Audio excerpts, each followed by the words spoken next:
Olá pessoal, estamos de volta com mais um vídeo e agora vamos ver aqui um pouco da história do Esperanto.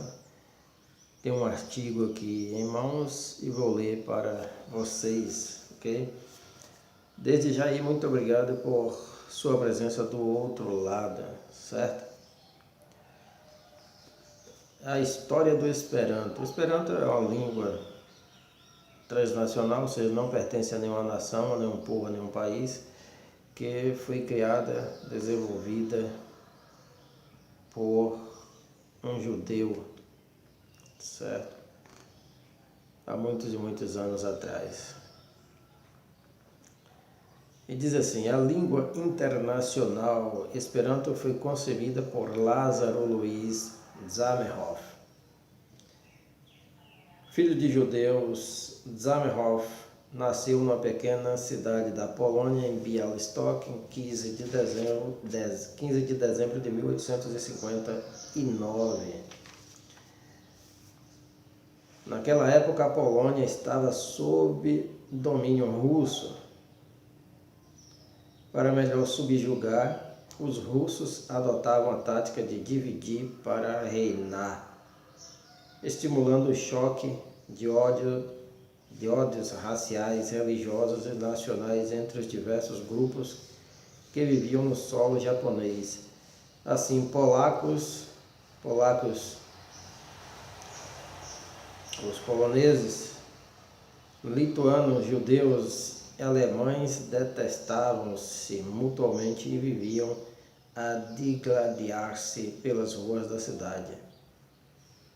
Ou seja, habitavam ali várias nacionalidades, vários grupos étnicos na Polônia. E como estava sob o domínio russo, a Rússia, assim como diz o texto aqui, adotavam a tática de dividir para reinar.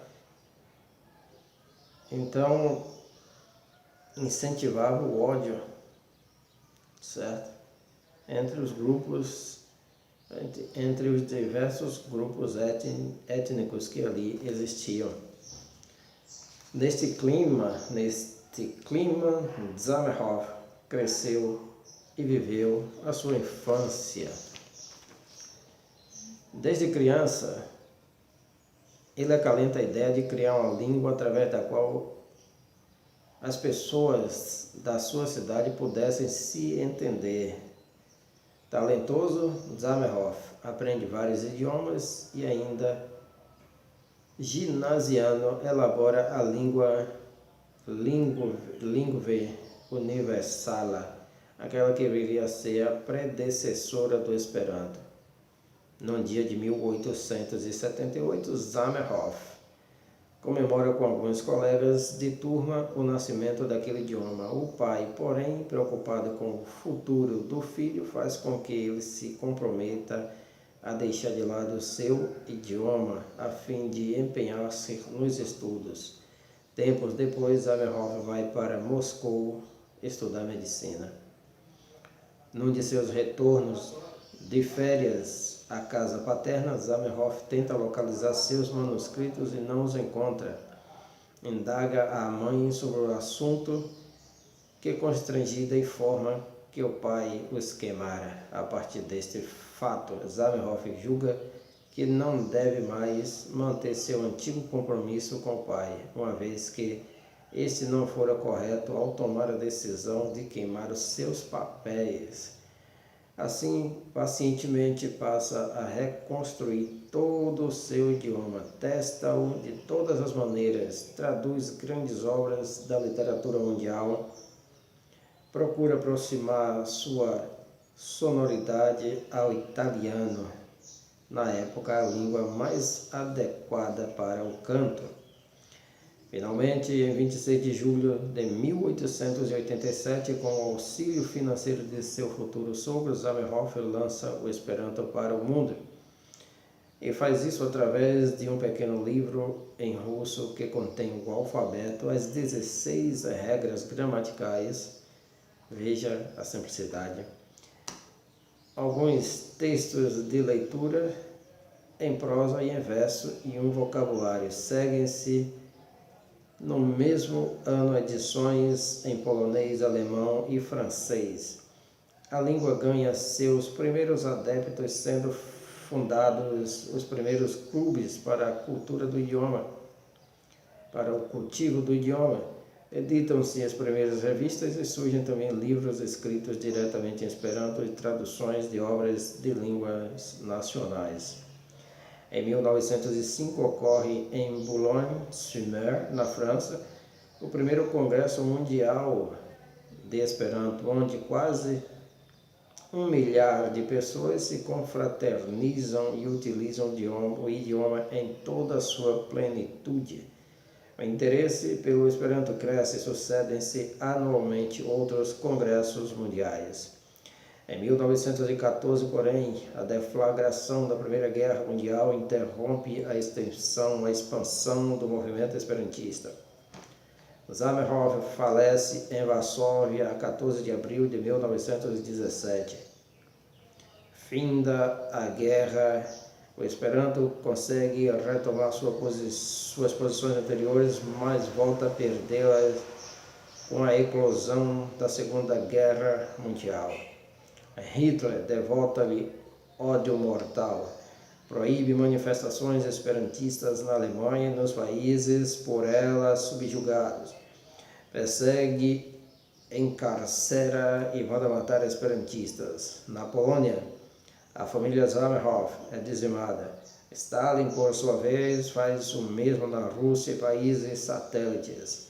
Na China e no Japão, o Esperanto também sofre perseguições semelhantes.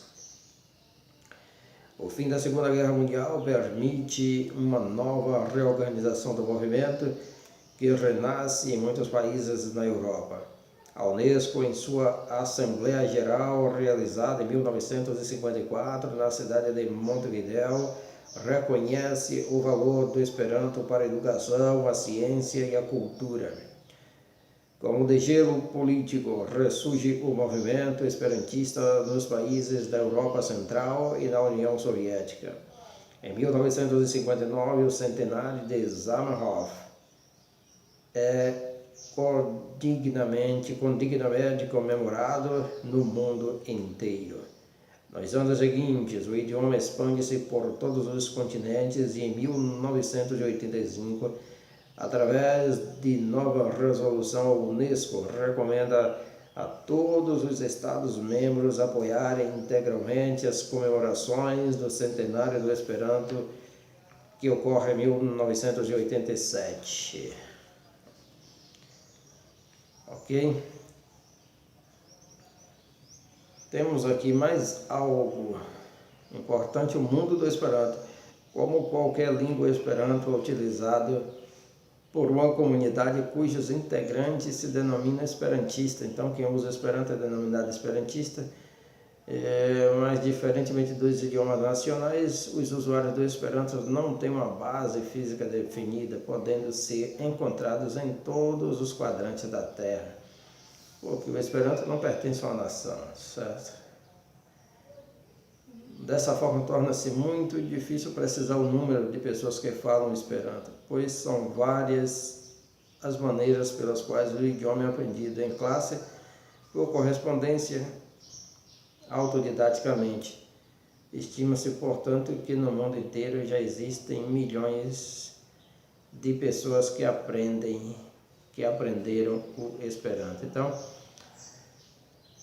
se você tem interesse, você pode pesquisar na internet e começar a estudar este idioma criado por esse judeu, certo? E se associar a algum clube, certo? Nacional ou internacional. Ainda existem também as facilidades para viajar ao redor do mundo se você conhecer esperantistas em várias partes do mundo e tornar-se amigo, certo? Existe também esta facilidade, que nós poderemos falar mais tarde em outro vídeo. Então, esse é apenas uma introdução a respeito da história do Esperanto, do seu início, certo? E por enquanto é só. Fica com Deus, Deus abençoe. Bye bye, tchau.